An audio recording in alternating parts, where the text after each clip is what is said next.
Political science में अब तक का सबसे हाईएस्ट कट ऑफ रहा है 244 का, और योगेश ने 250 नंबर पॉलिटिकल साइंस में गेन किए हैं। और ये कौन सा अटेम्प्ट था आपका?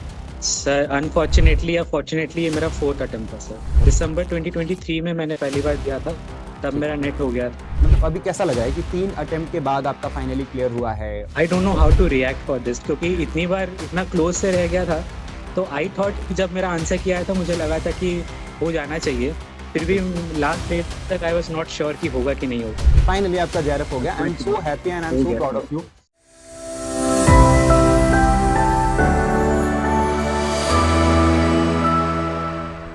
स्वागत है आप सभी का यूजीसी नेट अड्डा 24/7 पे। जून 2025 साइकिल का रिजल्ट आया है और हमारे साथ योगेश शर्मा जी हैं, और ये अड्डा 24/7 के स्टूडेंट रहे हैं। पॉलिटिकल साइंस में अब तक का सबसे हाईएस्ट कट ऑफ रहा है 244 का, और योगेश ने 250 नंबर पॉलिटिकल साइंस में गेन किए हैं और अपना जेआरएफ सिक्योर किया है। कैसी रही उनकी जर्नी, वो हम उनसे पूछते हैं। तो योगेश, आप कहाँ से हैं? सर मैं कटक से हूँ, which is in Orissa. Okay, तो जी सर। अभी आप किसी और एग्जाम की भी तैयारी कर रहे थे या फिर अब मतलब आपका मास्टर्स कब हुआ है? सर मेरा मास्टर्स अभी चल रहा था, बस अभी 4 दिन पहले रिजल्ट आया मास्टर्स का। ओके, एंड अभी आगे प्लान है यूपीएससी के लिए। तो बहुत फिलहाल तो बढ़िया। नेट एग्जाम दिए हैं, फाइनली इट हैपेंड सर। और ये कौन सा अटेम्प्ट था आपका? सर अनफॉर्चुनेटली या फॉर्चुनेटली ये मेरा फोर्थ अटेम्प्ट था सर। ओह, तो मतलब आपने मतलब अपने फर्स्ट सेमेस्टर में ही देना शुरू कर दिया था? हाँ सर, मेरा पहला सेमेस्टर में दिसंबर 2023 में मैंने पहली बार दिया था, तब ठीक मेरा है। नेट हो गया था। ओके। उसके बाद मैंने वापस दिया जब, तो वो हाँ हाँ। एग्जाम कैंसिल हो गया था। फिर ठीक है। रीनेट के समय मेरा 228 स्कोर हुआ था वैसे, पर मेरे हम्म। 115 मार्क क्वेश्चंस ठीक थे, तो ओके। कट ऑफ क्लियर हो गया था। बट नॉर्मलाइजेशन की वजह से जो मेरे मार्क्स कम हुए, तो हम्म। इसलिए मेरा जेआरएफ चला गया हाथ जेआरएफ से। नहीं हो पाया। तो हाँ, मतलब फिर इससे उसके बाद पहले, वापस मैं। तो जी सर। इससे पहले आप 2 बार नेट क्वालिफाई कर चुके हो, ये आपका अब जेआरएफ है? उसके बाद वापस मैंने पिछला दिसंबर में किया, एंड अभी जेआरएफ हुआ। तो मतलब टोटल कितने बार नेट हो रखा है आपका? टोटल 3 बार नेट हो रखा है एंड एक बार जेआरएफ हुआ है। क्या बात है, जी मतलब सर। आपने पहले अटेम्प्ट में ही नेट क्वालिफाई किया, दूसरे में भी किया, तीसरे में भी किया, और चौथे में फाइनली आपको जेआरएफ मिला। जी सर। तो मतलब आप काफी ब्रिलियंट स्टूडेंट रहो शुरू से ही। और मास्टर्स आपका कहाँ से हुआ है, कौन सी यूनिवर्सिटी से किया आपने? सर रेवेंशा यूनिवर्सिटी है कटक में एक, which hmm. Is a very good university है, मतलब हमारे स्टेट का बहुत अच्छा यूनिवर्सिटी है। तो ओके। यहाँ पे मेरा ग्रेजुएशन हुआ है, यहीं पे मैं मास्टर्स हूँ। कल रिजल्ट आया तो मतलब अभी कैसा लग रहा है कि 3 अटेम्प्ट के बाद आपका फाइनली क्लियर हुआ है? और तो कैसी फीलिंग है? आप होपफुल थे? आपकी सर मेरी बात हुई थी ऑल्दो। Yes sir. यस हाँ। सर। तो honestly sir, I don't know how to react for this, क्योंकि इतनी बार इतना क्लोज से रह गया था। तो आई थॉट कि जब मेरा आंसर किया है तो मुझे लगा था कि हो जाना चाहिए। फिर भी बिल्कुल। लास्ट डे तक आई वाज नॉट श्योर कि होगा कि नहीं होगा, हम्म। बिकॉज इतना सब इश्यूज चल रहा था। तो आई डोंट नो कि क्या पता कट ऑफ कितना है, कितना कम है, कितना ज़्यादा है। तो I was not sure. But फिर मुझे कल जब रिजल्ट मिला तो लगा कि चलो फाइनली वापस फॉर्म नहीं भरना पड़ेगा। आगे जिंदगी में कुछ और कर सकते हैं। कल जब आपका रिजल्ट आया तो मैंने वो चैट थोड़ा ऊपर जाके देखी कि हमने उस पर डिस्कशन कर रखा है। आप पूछ रहे हो कि सर मेरा 250 बन रहा है और जेआरएफ जी क्वालिफाई हो जी। जाएगा ना। सब कह रहे हैं हाँ। कि ये कट ऑफ बहुत हाई जाएगी, और मैंने उसमें लिख रखा है कि नहीं भाई, 250 पार तो नहीं होगी, तो जेआरएफ तो हो ही जाएगा। एंड फाइनली आपका जेआरएफ हो गया। आई am so happy and I M हो सो गया प्राउड सर। Of you. तो अभी थैंक यू आपका सर। आगे का क्या प्लान है कि आप मतलब रिसर्च परसू करोगे? एक तो तैयारी का आपने बताया कि आप यूपीएससी की तरफ जा रहे हो, जो अगेन जो है मतलब काफी अच्छा डिसीजन है। आपके पास एक प्लान भी हो गया है और आप उसमें जा सकते हो। जी और सर। रिसर्च तो या अभी मैं फिर चाहता हूँ कि जी जेएनयू में मैंने अप्लाई किया है अभी। तो okay. Let's see, hoping for the best. दूसरे जो स्टूडेंट जो आपको देखेंगे वो डेफिनेटली ये जानना चाहेंगे कि आपने तैयारी कैसे की। आपने अपने खुद के नोट्स का जो है वो, अब हम थोड़ा तैयारी की बात करते हैं कि जी सर। कितना टाइम मतलब आइडियली इसमें देना पड़ता है, दिन में कितने घंटे पढ़ना पड़ता है, नोट मेकिंग कितना जरूरी है। पहले तो आप ये दोनों चीजें मतलब एक बार बता दो। पर्सनली तो सबसे पहले मैं ये बोलना चाहूंगा कि I am not a very good example इस ठीक है। रिजल्ट के लिए, क्योंकि मुझे बहुत टाइम लग गया। आई जनरली थिंक कि अगर कोई सच में बहुत अच्छे से मेहनत करे तो 1 से 2 बार में उसका हो जाना चाहिए, आई पर्सनली फील। बिल्कुल। तो उस हिसाब से अगर देखा जाए, तो द थिंग वाज कि कितने घंटे, I don't think that matters. क्योंकि डेफिनेटली क्या पढ़ रहे हो वो ज़्यादा ज़रूरी है। क्योंकि 4 अटेम्प्ट में मैंने बहुत पढ़ा है, बट हम्म। एग्जाम में कुछ और आ जाता है। तो अपने थोड़े, मेरे को जहाँ तक लगा कि पीवाईक्यू बहुत इंपॉर्टेंट है। हम्म। मेरा जब पहली बार हुआ था नेट, तो मैंने बस पीवाईक्यू देख के गया था एंड मेरा नेट हो गया था, जस्ट पीवाईक्यू, नथिंग एल्स। हम्म। तो मुझे लग रहा था कि पीवाईक्यू बहुत जरूरी है, उसके बाद मैंने पीवाईक्यू नहीं देखा। देन अगेन इस अटेम्प्ट में मैं वापस घूम के वापस हम्म। पीवाईक्यू से शुरू किया, एंड इट वर्कड। पीवाईक्यू का तो वेटेज भी मोस्टली होता है? मुझे जहाँ, जी सर है वेटेज। मतलब वेटेज का तो नहीं कहेंगे, बट आई जेन्युइनली फील कि जो क्वेश्चंस आते हैं कहीं ना कहीं पीवाईक्यू से ही आते हैं। हाँ, उससे तो एलिमिनेट अगर, कर पाओगे। डायरेक्टली कुछ जी रिपीट हो सर, जाते हैं कुछ, तो करीब 30 से जी 35 सर, सवाल आप पीवाईक्यू के बेसिस पे सॉल्व कर ले जाओगे, ये तो होता है अगर आपने 3 से 4 साल के एब्सोल्युटली, पीवाईक्यू किए हुए हैं। तो जी दूसरे सर, बच्चों को यहाँ से थोड़ी सी एक इंस्पिरेशन मिलेगी कि हाँ भाई, पीवाईक्यू करके जब नेट क्वालिफाई हो गया है तो पीवाईक्यू आपको जेआरएफ क्वालिफाई करने में हेल्प करेगा। नोट मेकिंग का कितना बड़ा रोल है, क्योंकि पेपर काफी फैक्चुअल हो गया है और कॉन्सेप्ट आप भूल नहीं सकते हो, या कम उसके भूलने के चांसेस है, पर फैक्ट आप भूल जाते हो। क्रोनोलॉजी वाले सवाल जी आते सर। हैं, तो इसमें आपने नोट मेकिंग की थी? सर नोट मेकिंग मैंने पर्सनली स्टार्टिंग में नहीं किया था, बिकॉज हम्म। मुझे लग रहा था कि सब कुछ तो इम्पोर्टेंट है, नोट क्या करूं। हम्म। बट मेरे को देन रियलाइज हुआ कि सर्टन कॉन्सेप्ट्स है जहाँ से क्वेश्चन सबसे ज्यादा आते हम्म। हैं। तो जैसे यूएन के जो ऑर्गेनाइजेशन हो गए, जैसे वॉर्स हो गए, या हम्म। बाकी जो कॉमन चीज जो बहुत बार आती है, मैंने उसके नोट्स बनाए थे। एंड बिल्कुल। And it really work. And दूसरी बात, जैसे मैंने पिछले अटेम्प्ट में देखा था कि कैसे क्रोनोलॉजी के क्वेश्चंस आए थे। आपके क्लास में आपने सारे स्पीकर्स, सारे हाँ। सीजीआई सबका किया था, तो हाँ। मैंने वहीं से फिर नोट्स बनाए कि पहले के दो, आखिरी के दो तीन, एंड उसमें से भी इस बार क्वेश्चन सब फंस गए थे। तो आई हाँ, रियली क्योंकि फील कि देखना पड़ेगा कि क्या कॉन्सेप्ट जरूरी है, हाँ, क्योंकि इतना सब कुछ है, आई डोंट थिंक कि सब कुछ नोट बन सकता है। बट जहाँ पे ब्राउनी पॉइंट्स मिलना चाहिए वहाँ डेफिनेटली नोट्स बहुत काम आते हैं। सिलेबस काफी वाइड है, 6 महीने में उसको कवर करना ही अपने आप में चैलेंज है, तो आपको सिलेक्टिव तो पढ़ना पड़ेगा। और यहीं पे यस। फिर रोल आ जाता है ट्रेंड एनालिसिस का, कि आप पिछले 2-3 साइकिल देखो और देखो कि कौन सी यूनिट पे ज्यादा फोकस है, किस तरीके के सवाल पूछ रहे हैं, उनमें क्या चेंजेस हैं, और बस उतना ही पढ़ने की जरूरत है। पूरा तो मैंने जब पहली बार क्वालिफाई किया था, तो मैं आपको रियलिटी बताऊं, मैंने 3-4 यूनिट तो मैंने छुई तक नहीं थी। कंपैरेटिव मैंने नहीं छुआ था, पॉलिटिकल प्रोसेसेस नहीं देखा था मैंने, गवर्नेंस नहीं अच्छे से पढ़ा था मैंने। कुछ ऐसी थी जैसे पबैट के मैं सिर्फ पीवाईक्यू करके गया था। कुछ यूनिट ऐसी थी जिनको मैंने बहुत अच्छे से पढ़ा था, मेरा फर्स्ट अटेम्प्ट में जेआरएफ क्वालिफाई हो गया था। तो अगेन आपको सिलेक्टिवली आपने ट्रेंड एनालिसिस किया तो डेफिनेटली वो हेल्प करेगा, जो आपके साथ भी हुआ है। आपने नोट बनाया, चीजों को समझा। एब्सोल्युटली। हाँ। मॉक टेस्ट वगैरह आपने दिए थे, उसका कितना रोल है? हाँ सर, मुझे लगा कि मॉक टेस्ट ने बहुत हेल्प किया, क्योंकि हम्म। पता नहीं हाउ जो क्वेश्चंस के जो हेल्प होते हैं वो तो ठीक है, बट हम्म। उसके अलावा आई अंडरस्टूड कि जब हम बहुत सारे टेस्ट प्रैक्टिस करते हैं, तो हम्म। बहुत बार ऐसे क्वेश्चंस बनते हैं जिनका हमें बिल्कुल पता नहीं है, बट हमें आइडिया लग जाता है कि ये उसका आंसर है। हम्म। वो सबकॉन्शियस माइंड में वो क्वेश्चन फ्रेमिंग का पैटर्न बन जाता है, जो मुझे रियलाइज हुआ। सबसे हाँ। अच्छा एग्जांपल अगर मैं देना चाहूँ तो दे सकता हूँ। मैंने 2024 दिसंबर के एंड जून के हम्म। दोनों के सारे पीवाईक्यू किए थे, पेपर वन के। हम्म। पेपर वन के जितने थे, जितने मेरे को अवेलेबल मिले, मैंने सब किए। एंड सर उस वजह से मेरा 45 आया सर पेपर वन में। तो मुझे लगा कि 45? इसी वजह से मेरा, ये सर 45 है। I was forty also five question very सही हुए प्राउड। हैं, मतलब आपके 90 मार्क्स फोर्टी आपने फाइव स्कोर किए पेपर वन में? यस, क्या यस सर। बात है, क्या बात तो है। वही बात है कि पॉलिटिकल साइंस में आई यूजुअली स्कोर बेटर। इस बार हम्म। मेरा पॉलिटिकल साइंस थोड़ा सा वीक रहा, हम्म। क्योंकि मुझे कहीं ना कहीं लग गया था कि जो क्वेश्चंस जो इतने फैक्चुअल आ रहे हैं, हम्म। वहां पे काम करने से मुझे इतना रिटर्न नहीं मिल रहा है। तो मैं पीवाईक्यूज पे गया पेपर वन के। मैंने लॉजिकल रीजनिंग मैंने तीनों अटेम्प्ट में नहीं पढ़ा था, इस बार हम्म। मैंने पहली बार पढ़ा। हायर एजुकेशन मैंने कभी नहीं पढ़ा था, मैंने इस हम्म। बार पढ़ा। टीचिंग मैंने कभी नहीं पढ़ा था, इस बार पढ़ा। तो जो मैंने एक्स्ट्रा इन्वेस्ट किया, मेरे को पता नहीं था कि इतना कंपाउंड होके आएगा, बट इट रियली वर्क। तो यही होती 45 सबसे क्वेश्चन। अच्छी यही होती सबसे अच्छी स्ट्रैटेजी। अगर आप लास्ट मोमेंट ये चेंज नहीं करते, आप अपनी गलतियों को दोबारा से मतलब एनालिसिस नहीं करते, तो शायद इस बार भी आप नेट पे ही रह जाते। बट आपने वो देखा कि मैंने क्या छोड़ा है। आपने वहां पे जो आपको कम इंपॉर्टेंट लगा वो आपने इस बार स्किप किया, जो ज्यादा इंपॉर्टेंट लगा आपने वो चीजें कवर किया। अपनी वीकनेस और अपने मतलब स्ट्रेंथ को आपने देखा एंड फिर आपने अपनी नई स्ट्रैटेजी बनाई। तो स्ट्रैटेजी तो बच्चों की होती है, और आपने बहुत अच्छी स्ट्रैटेजी बनाई है, और उसका रिजल्ट भी आपके सामने। घर वालों का क्या रिएक्शन है? सर मेरे घर वाले मेरे से ज्यादा टेंशन में थे, लाइक दे हैव सीन मी कि मैं कोशिश कर रहा हूँ पर हो नहीं हाँ। पा रहा है। तो उन्हें कहीं ना कहीं लग रहा था कि चलो ठीक है, अब आगे लाइफ में बहुत कुछ है, क्योंकि मैंने हम्म। मास्टर्स से शुरू किया था। पूरा हम्म। मास्टर्स चला गया पर अभी तक जेआरएफ हुआ नहीं। तो ही हम्म। सेड कि चलो ठीक है, एक बार और देख के दे लो, हो हम्म। पाता है तो ठीक है, वरना फिर यूपीएससी वगैरह भी है, उस पर ध्यान देंगे। तो मैं भी सोचा कि ठीक है, पर मुझे कहीं ना कहीं लगा था कि हो जाना चाहिए, क्योंकि इतने कम स्कोर से जब रह जाता है ना, तो एक एक जिद सी हो जाती है। थोड़ा सा हाँ। ईगो इतना है नहीं, बट ईगो हर्ट हो जरूर होता है सर।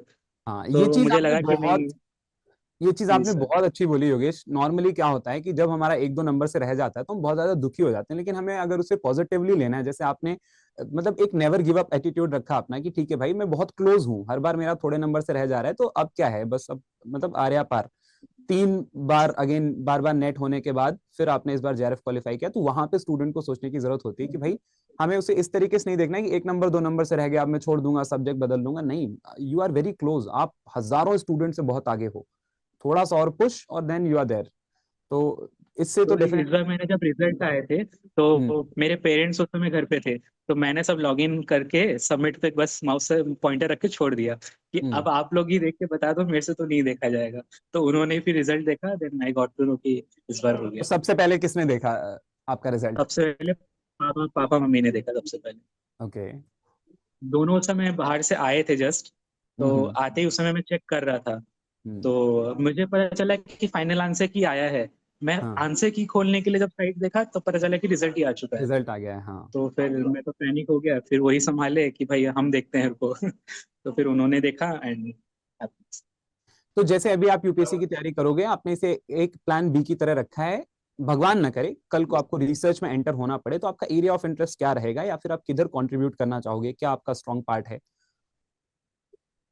सर यूपीएससी में भी अगर पॉसिबली हो पाए तो मैं आईएफएस चूज करूंगा, बिकॉज मेरे को तो फॉरेन रिलेशंस में फॉरेन ज्यादा रिलेशन। इंटरेस्ट है। तो रिसर्च में भी अगर मैं जाऊंगा तो आई विल डेफिनेटली ट्राई कि मैं साउथ एशियन या रशियन या सेंट्रल एशिया में काम करूँ। बिल्कुल, साउथ एशियन यूनिवर्सिटी भी है, वहां से भी पीएचडी के बारे में सोच सकते हो।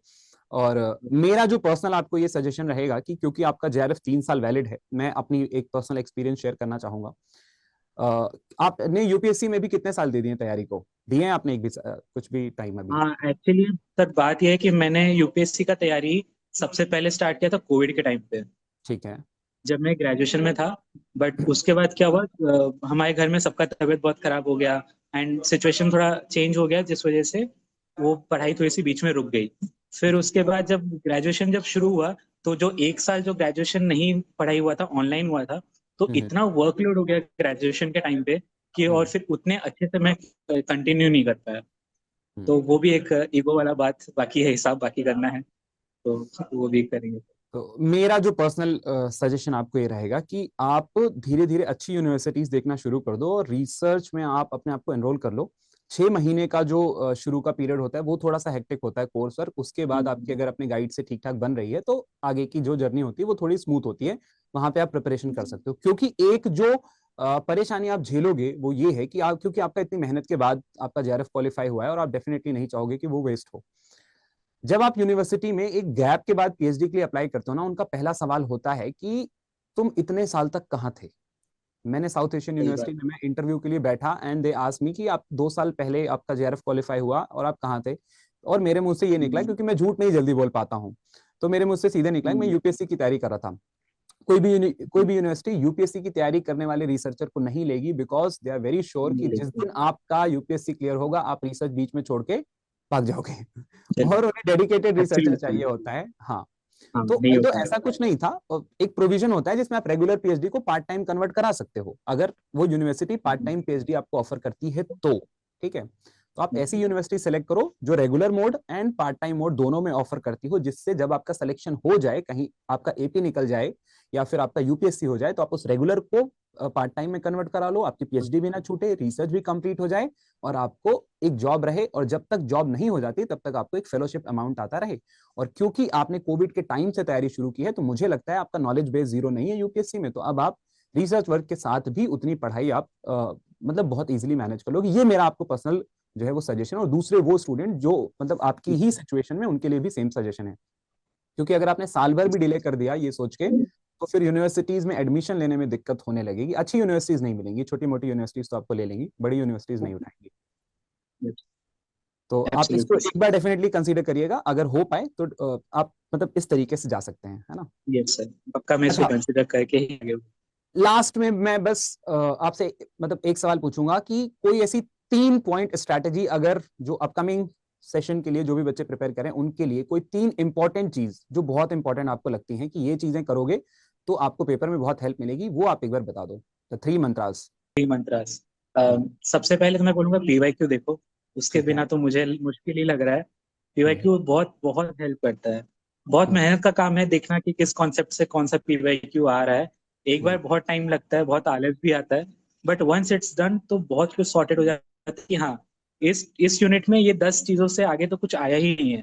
तो हम्म, बहुत सारी चीजें छोड़ सकते हैं। छोड़ना is not A option, but जहां से आ रहा है एटलीस्ट उसको तो प्रिपेयर करना कंपलसरी है। तो एक पीवाईक्यू बहुत जरूरी है। दूसरा जो मेरे लिए काम किया, ऑब्वियसली पेपर वन, जो लोग आर्ट्स बैकग्राउंड के हैं उनका पेपर वन यूजुअली इतना सही नहीं रहता है, क्योंकि हम्म, वो मेंटली एक बैरियर बन जाता है कि मैथ्स है, लॉजिकल रीजनिंग है, डीआई नहीं होता। बट हम्म, हो सकता है, कोशिश करें हाँ, तो हो सकता है, प्रैक्टिस, मेरे से भी नहीं हो रहा था। हाँ, मेरे प्रैक्टिस को मेक्स द आज मैन भी परफेक्ट। मेरे को आज भी डीआई करने में मेरे को 30 मिनट लगते हैं। आई नो बहुत ज्यादा है, बट आई एम श्योर कि 30 मिनट लग रहे हैं तो वो पक्का ठीक हो जाएगा। तो बिल्कुल। बाकी सब जगह अपना टाइम कम कर यहाँ पे 100% श्योर आंसर निकाल के आप आगे बढ़ सकते हैं। हम्म, तो ये दो है। तीसरा है कि थोड़ा सा ना हार्ड वर्क करना पड़ेगा स्मार्टनेस के साथ, क्योंकि हम्म, ना आजकल मैं इतना सब वैल्यू आ गया, इतना सब रिसोर्सेज आ गया है कि हमें लगता है कि ये भी देख लेते हैं, वो भी देख लेते हैं, कुछ लिखने हम्म, का जरूरत नहीं है, कुछ नोट्स बनाने का जरूरत नहीं है। बट एक्चुअली जब हम उसको लिखते हैं तो कहीं ना कहीं वो ज्यादा इफेक्टिवली काम आता है जितना हम हाँ, डिस्कस करते हैं। अगर हो पाए तो, अगर एक जैसे कि मोस्टली सब मास्टर्स के देते ही हैं, तो अगर हम्म, एक अच्छा ग्रुप हो तुम्हारा तो तुम लोग बैठ के डिस्कस कर सकते हो। हमारे यहाँ पे एक सर है, वो रिसेंटली उनका भी जेआरएफ हुआ था, ठीक है। उनसे ही हमें मोटिवेशन मिला करने के लिए। एंड हमारे बैच में सर 60 में से 25 नेट होल्डर्स है सर। एंड ये हाँ, पीजी फर्स्ट ईयर का बात है। तो बढ़िया। तो यहाँ पे कल्चर सा बन गया था उनकी वजह से। हम्म, तो अगर एक अच्छा ग्रुप है तुम्हारा, तुम डिस्कस कर सकते हो क्वेश्चंस, क्योंकि ज्यादा बिल्कुल। दिमाग लगेगा लोगों का तो एक हाँ, अच्छा चीज निकल सकता है। तो ये जरूर अपनाना चाहिए। अपने आप को अच्छे ग्रुप में रखो, तभी मतलब उसका फायदा तो मिलता ही है। रिवीजन का कितना बड़ा रोल है, एक और सवाल का आप आंसर दे दो। सर ऑनेस्टली रिवीजन मैं तो नहीं कर पाया इतना इस बार, बट ठीक रिवीजन है। बहुत जरूरी है। मेरा क्यों नहीं हो पाया था, क्योंकि इस बार मैंने जो चीजें जो मैंने नहीं पढ़ी थी पहले, मैं उस पर हम्म, ज्यादा फोकस करने लगा, तो मेरे पास इतना टाइम नहीं मिला। ओके। क्योंकि मेरे को याद है कि अभी भी यूएन का जो क्वेश्चंस थे ना, वो मेरे हम्म, तीनों के तीनों गलत थे, जबकि वो इतने इजी क्वेश्चंस थे। क्योंकि अगर पीवाईक्यू देखें, हर बार वो क्वेश्चन आते हैं कि वो रेशियल का कब हुआ, और वो वुमेन का कब हुआ, चाइल्ड का कब हुआ, वो हर बार आता है, बट वो तीनों गलत थे। तो अगर सारे मैं रिवाइज कर कन्वेंशंस लेता कवर भी तो कराए थे मैंने, सारे सब कन्वेंशन एक कराया साथ था डाल के आपने, कवर कराए थे, हाँ। मैं ही नहीं कवर कर पाया, आपने तो सब कवर कराया था सर। कोई बात नहीं, बट एट द एंड वही है कि भाई, अंत भला तो सब भला, फाइनली क्लियर हो गया, इस साइकिल से छुटकारा मिला। और I am so yes sir. Happy and I am so proud of you. Congratulations आपको। And please thank you convey so my much best sir. Regard to your family. और आपकी थैंक यू सर। आगे की journey के लिए भी all the very best. Thank you so much for joining. I hope आपकी ये जर्नी बाकी स्टूडेंट्स को भी इंस्पायर करेगी, और बाकी स्टूडेंट्स भी अपनी ये जो सफलता की मंजिल है उसको पाने में जो है वो सक्सेस होंगे। ठीक है, सक्सीड होंगे। चलो, थैंक यू सो मच एक फॉर चीज ज्वाइनिंग। और ऐड करना था, एक बिल्कुल, चीज और बिल्कुल, ऐड करना था सर। बिल्कुल। हाँ तो सर मैंने जबकि मैं एक से दे रहा था एग्जाम एंड ऑल, तो आई आई रियलाइज्ड कि पिछले जब मेरा मिस हुआ था, तो हम्म, मोस्टली मेंटल थिंग था जो मुझे रोक रहा था। तो हम्म, देन फिर मैंने जब आपके वीडियोस देखे, आपसे जब कनेक्ट किया, तो मुझे कहीं ना कहीं लगा कि हाँ, इस अप्रोच पे काम किया जा सकता है, जो कहीं ना कहीं मैं मिस कर रहा था। ये चीज मैं सोचा कि आपसे जब डायरेक्टली बात करूंगा तभी को बताऊं। तो लाइक जब आप क्लास में आपने जो इतना सिंपली चीजों को जो रिफाइन किया था, तो मुझे ये लग हम्म, रहा था कि मैंने इसको इतना कॉम्प्लिकेटेड समझा, इस वजह से मैं उस चीज से भाग रहा था। पर हाँ, जब मैंने उस चीज को ब्रेक डाउन किया, जैसे क्रोनोलॉजी, स्पीकर्स के तो 50 इतने स्पीकर्स है, सोच के ही कोई नहीं पढ़ेगा। पर आपने जो हाँ, बताया कि पहले के 2-3 याद करो, लेटेस्ट 2-3 याद करो, बीच के 1-2 याद कर लो, तो हाँ, उतने उससे में नाइन्टी एलिमिनेशन ट्रिक परसेंट लग एफर्ट तो जाती है। कम ही हो गया। हाँ, यस हाँ, सर। तो वैसे जो छोटी छोटी टिप्स जो यूजुअली हमें खुद को रियलाइज नहीं होता है, क्योंकि हम तो और ही बहुत चीजों में रहते हैं, बट आपने वो सब जो इंसाइट दिए, एक जो एक प्लेटफॉर्म, जो एक माइंडसेट दिया कि लाइक हो सकता है। मैंने आपको एक बार क्लास में भी पूछा था कमेंट में कि सर हम्म, इतना कम से रह गया था, बहुत पहले का बात है, कम से रह गया था, क्या क्या करना चाहिए। तो आपने बोला था इतना हो गया है, इतना भी नहीं होता है बहुत से, तो इतना कर चुके हो तो थोड़ा सा एक दिन और पढ़ लोगे तो भी हो जाएगा। तो हाँ, बस सर उसी दिन से मैंने वापस सही से पढ़ना शुरू किया। इस बार अच्छे से प्रिपेयर किया, रात को बहुत बैठ के पढ़ा, क्योंकि इस बार लगा था कि शायद ये आखिरी बार दूंगा, मैं सोचा था।